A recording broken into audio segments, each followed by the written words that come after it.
Hello, Jay Allen from My TrueNORTH and the author of ADDAZERO, both books 1 and 2, Establishing Basecamp and Scaled to Summit. And in today's insight, I've simply just scrolled through the pages and I've stopped on page 176 in Establishing Basecamp, and we're going to talk about price and profit. You see, I'm always intrigued when people talk about turnover as if it's some illustrious or exuberant number. The thought of being able to get to six-figure or multi-six-figure or seven or multi-seven or eight-figure business, it's just a number. In actual fact, the turnover is just a vanity number to be able to say, look at me, I've got a big business. Surely the sanity number is the profit in your pocket after all of the bills have been paid, and understanding how to influence that number. And yet so many people talk about turnover and once I'm at six figures or once I'm at seven figures or once I've done X, without any real realization as to what does that mean for you in your business.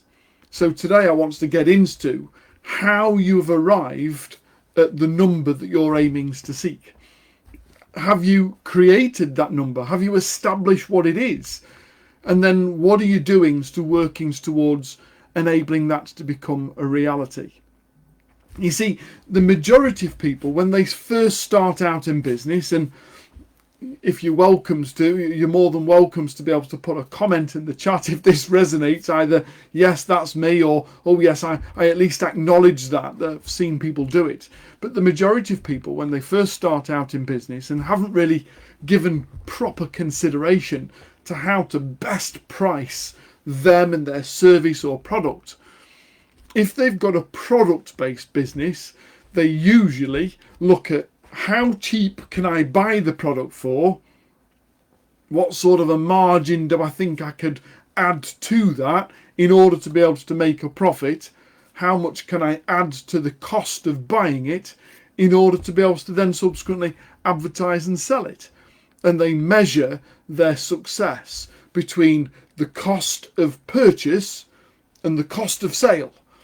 And they measure the difference as if that's an illustrious figure, some exuberant figure that they're trying to be able to work towards that says the bit in the middle is mine. Again, with a service, it becomes a little bit more difficult because we're not quite sure as to how to be able to price the service. There's a book from a friend of mine called How to Price a Platypus, trying to work out how do you price something that you're not quite sure what to do. And therefore, the majority of business owners, whether this is you or not, or even if it is and whether you want to admit to it, but the majority of business owners tends to look at the market and say, well, I'm not working for as little as that. How much are they charging? I'll go somewhere in the middle. And the majority of business owners, the level of their pricing integrity and strategy has been based on what's the market average and where can I sit it. I couldn't possibly be the most expensive because nobody will buy it.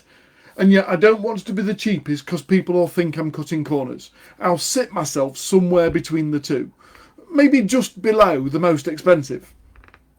And yet psychologically, what you're saying to the majority of people who are out there potentially giving considerations to you or a competitor is, I'm average. I'm not as good as them, but I'm better than them. I'm somewhere in the middle. Is that really the message that you want to portray people? Particularly if you haven't even worked out as to whether that actually covers all your costs. It could be that the people over there are charging more because there's a lot more involved in the delivery.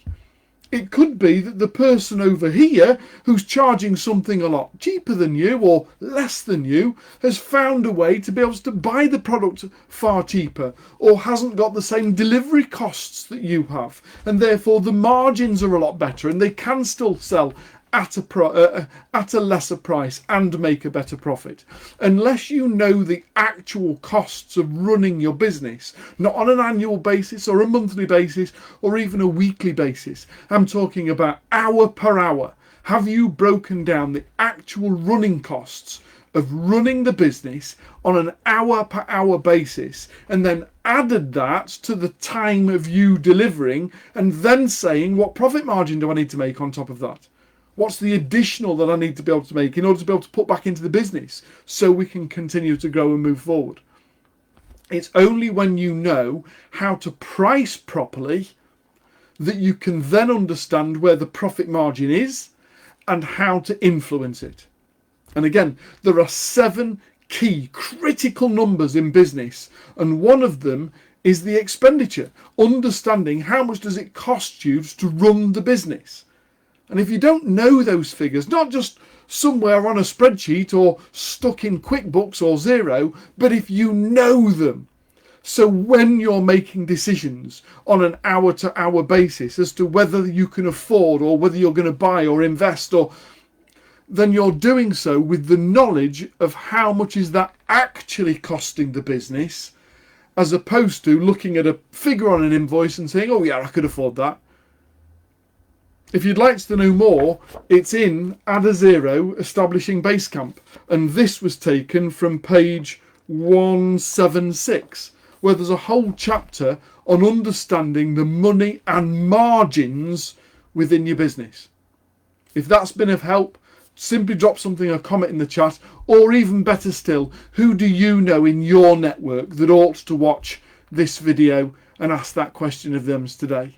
Simply forward it on to them with my gratitude, with the hope that we can help more and more business owners to add a zero. God bless, take care, and I'll see you again real soon.